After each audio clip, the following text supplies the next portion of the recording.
Praise the Lord, and welcome again to our State of the Union broadcast, our series of daily broadcasts inspired, I think that's the word, inspired by the word of the Lord, saying to me, tell my people to return to me.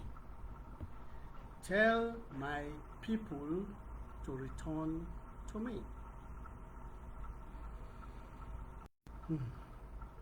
Now, we have been looking at the business with Abraham. We have been looking at the nature of Abraham's call from God. And we have been looking at that call as it is written in the scriptures. In Genesis chapter 12, from verse 1 to 3. Something of it is repeated in Acts chapter 7. But it says in Genesis chapter 12, verse 1, now the Lord had said unto Abram, get thee out of thy country and from thy kindred and from thy father's house, unto a land that I will show thee. And I will make of thee a great nation, and I will bless thee, and I will make thy name great, and thou shalt be a blessing. And I will bless them that bless thee, and I will curse them that curse thee. And in thee shall all the families of the earth be blessed. In thee shall all the families of the earth be blessed. Now, in our considerations, we have come to recognize certain words. We use them as punchlines today among Christian folk. But to the practicing Christian, they are life. They are not just words to bandy about. By this I refer to such words as calling, called out, translated, or grafted. We talk about our calling. We talk about the church as a called out people, that we have been translated from the kingdom of darkness to the kingdom of the Son of God, to the kingdom of His light.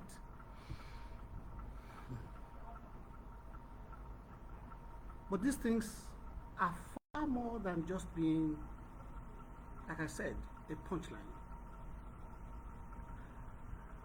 What God said to Abraham, yes, amounted to a call, a calling. Come out of your father's house, come out from among your kindred, and come out from among your people. All three of them amount to something for which I will soon share a couple of words. But in the very nature of that call, we have expressed a couple other positions. Abraham, just like with Israel and then the church, was told to come out of something. That's the call. But then the call itself was very specific. It was a come to me call. Leave that place and come to me. It was a follow me into a land that I will show you type of call. It was a call which specified, I will make you. It was also a call of a global nature, that in thee shall all the families of the earth be blessed. And then it was a call or an invitation to covenant. If you come out of there and come to me and follow me, these are the things I will do. And we have since established that the doing of these things which God promised was not man's part of the equation. Our equation is responding to the call to come out from whatever we have been asked to come out from. Now, today, I want to introduce to this series of broadcasts a certain vocabulary. I want to call it issues of our consecration, issues of Abraham's consecration. What do I mean? Now, in the words which amount to saying that Abraham, Israel, and the church were called out of somewhere, certain other words in our understanding of God's dealing with man, certain other words come into play. For example, the word being separate or separation. Come out from your father's house, come out from among your people, come out from your country, amounts to separate yourself.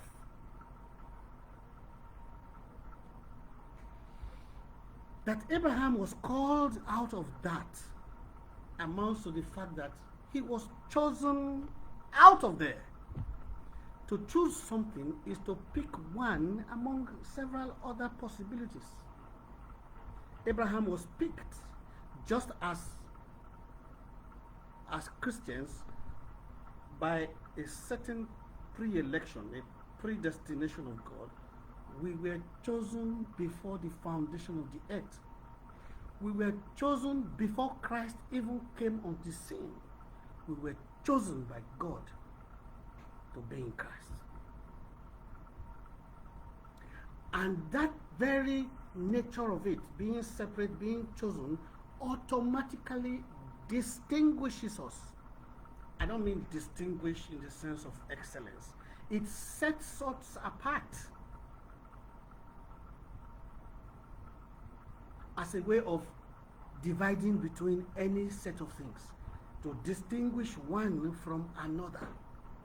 The call in itself distinguishes the called from the non-called.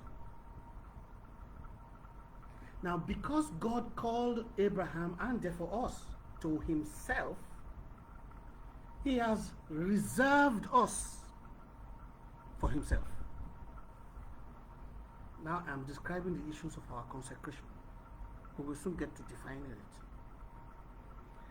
He reserved us for himself. He said, come to me, so I'll take you there. So I'll make you. We became set apart, reserved for him. In that sense, just as we were distinguished from all the others, we also became distinct. He said, you are a holy nation. That fact distinguishes us from others. It puts a difference between us and them. And that very difference, if we are to maintain the call, confines us to the caller. And the very nature of the call constrains us to stay there, or you never get to see God's side of the equation.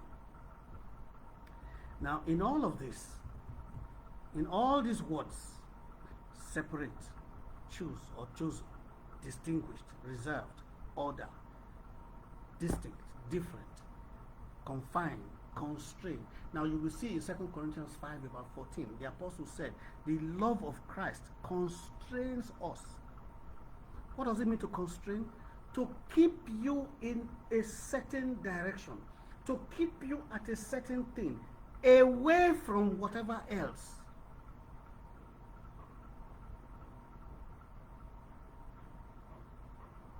To make it such that you cannot choose something else. You cannot be involved in something else. The love of Christ constrains us to allow the spoiling of our goods, constrains us to do the work of the ministry, constrains us not to pursue self or selfish agendas.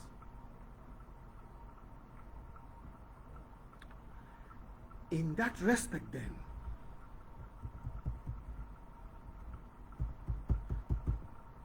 we might want to begin to understand consecration in this light.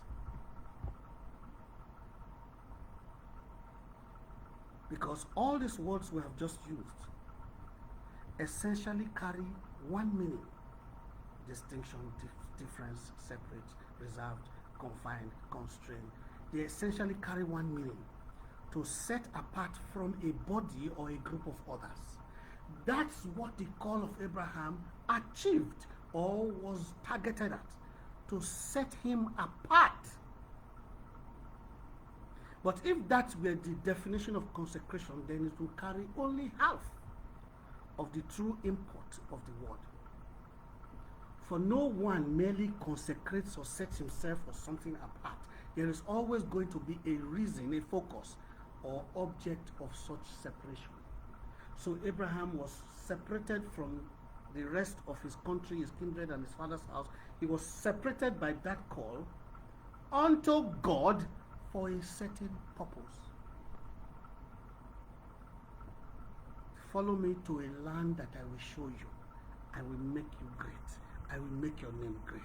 By you shall all the families of the earth be blessed. For all that to happen, he had to first be separated from the pack.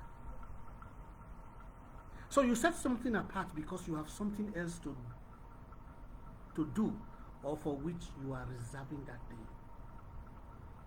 You see why we first introduced the words reserve, separate, confine, constrain, difference, distinguish, distinct. Every time we apply any of these words to anything, we are automatically referring to something about that thing being set apart. When we now include the reason for which we are setting it apart, then the thing becomes consecrated unto us for that purpose.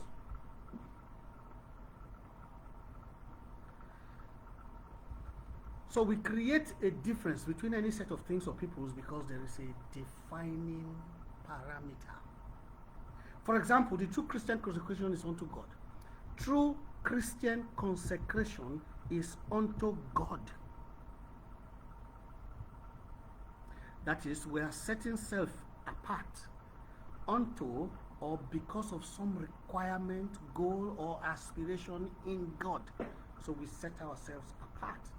So do you begin to hear 2 Corinthians chapter 6 where it says, come out from among them and be ye separate, and I will be your God and I will be a father unto you. You see the covenant situation there. You separate yourself, I'll be your God. This is the part I will play if you play your part.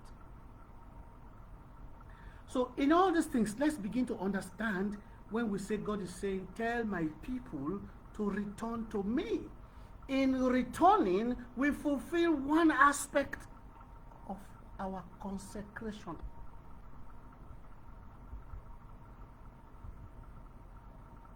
In returning, we move away from something from which he is asking us to move. If he says return, it means we have become involved in something, or we are engaged in something he has no desire in. So he says, tell my people to return to me. Return to your consecration in me. Return to your focus in me. Set yourself apart so that that for which I am in your life can happen.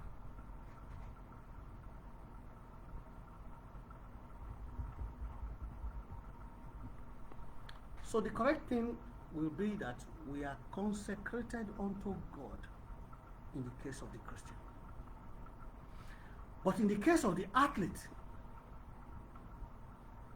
or a sportsman or even a student who has a specific goal, the athlete wants to participate in some sporting event. The student obviously will have some kind of task, examination or test in front of him. So what does he do? The athlete or the student? What do they do? If they are going to participate in that event or in that exam, as the case may be, they are going to have to set themselves apart to prepare for it, as the case may be. That's one. If the participant, student or athlete, wants to win that race or wants to come out tops in the exam, then the level of separation, the level of preparation, the level of what has to be achieved will increase exponentially. To the degree that you want to achieve excellence, to that degree you set yourself apart, such that consecration can be defined in a simple arithmetic or mathematical equation. Consecration equals commitment plus separation, or put it the other way, separation plus commitment.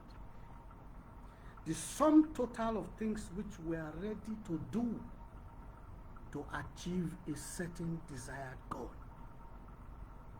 Abraham's consecration rested in, first, he's being asked to separate himself from those three parameters: his father's house, his among his kindred, and from his people. And then the second part had to do with sticking with God. That's why the word commitment is used.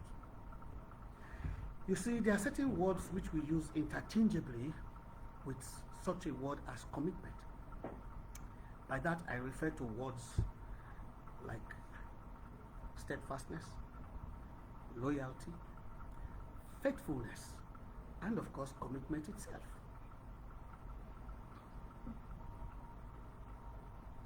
Now for steadfastness, it's just a reference. Now I'm going to try to summarize it. Steadfastness is just a reference to staying power. He is going to stay at the task. He can be trusted to stay at the task. It's a testament of how resolute you are. Faithfulness, on the other hand, is still a function of steadfastness, but it's slightly different in the sense that faithfulness will never act contrary to the cause, in spite of having opportunity to so do. So you say that a man is faithful in marriage, not because he has not committed adultery per se, even though that's the most common example. A man is faithful, or a woman is faithful in marriage when that person never speaks contrary to the partner or about the partner, will never utter a contrary opinion concerning the partner. Of course, such contrary opinion may not need to be uttered, it will just be expressed in an extramarital relationship.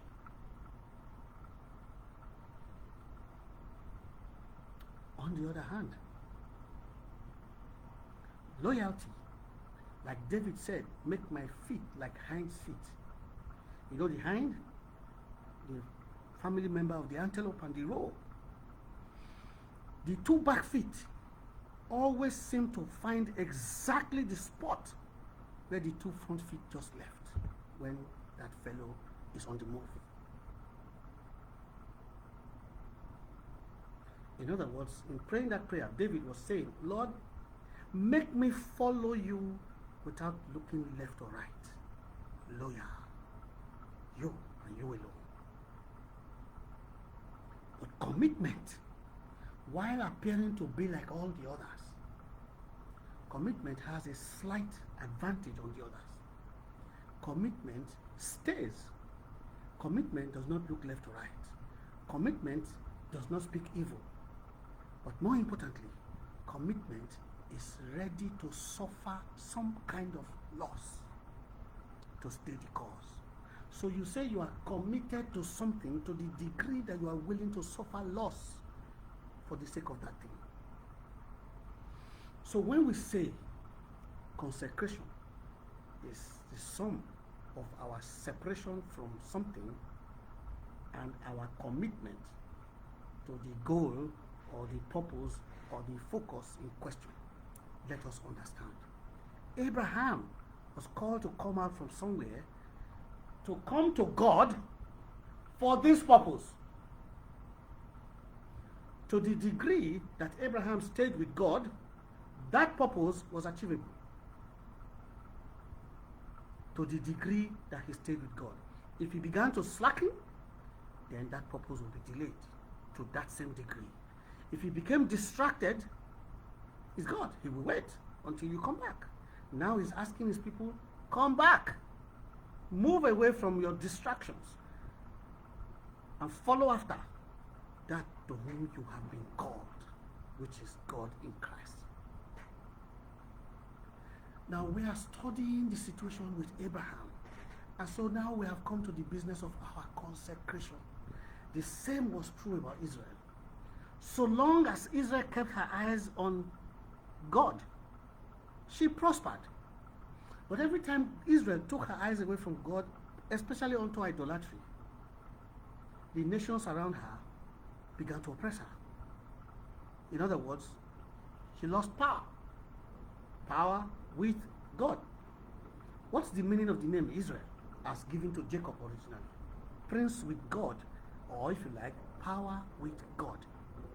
To the degree that you are committed to that unto which you have been separated, to that degree, you and that to which you are committed can achieve the purpose.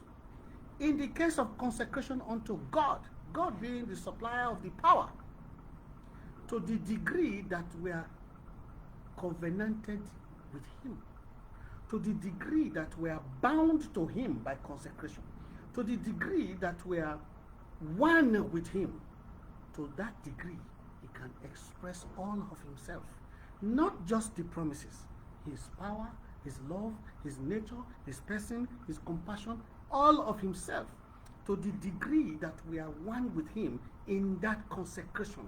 To that degree God can express himself.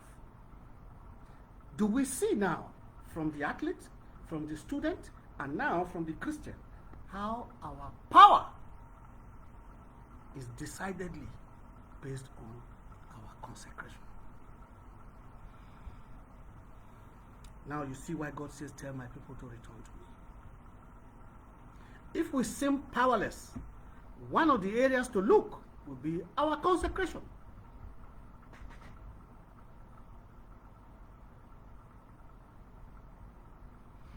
I've said this again, I've said it many times in this series of broadcasts. My pastor used to say, a fly cannot perch on a hot pot. And then he used to say it in a different way. Only a clean engine can deliver power. In other words, I say, I don't know anything about mechanics and all those stuff, but I imagine the more clogged with silt and soot the engine becomes, the less it can do. In the same way, as we become lukewarm, unlike the hot pot, as we become colder to the point of lukewarm, now flies, demonic activity can find resting place in us and weaken us and make us seem powerless. Jesus said, the prince of this world cometh, and he has no place in me. Why? I'm so hot, he can't even come close. God says, tell my people to return to me. He is asking us to return to our consecration in him. Why? Because as the level of consecration increases, our power with him increases in direct proportion.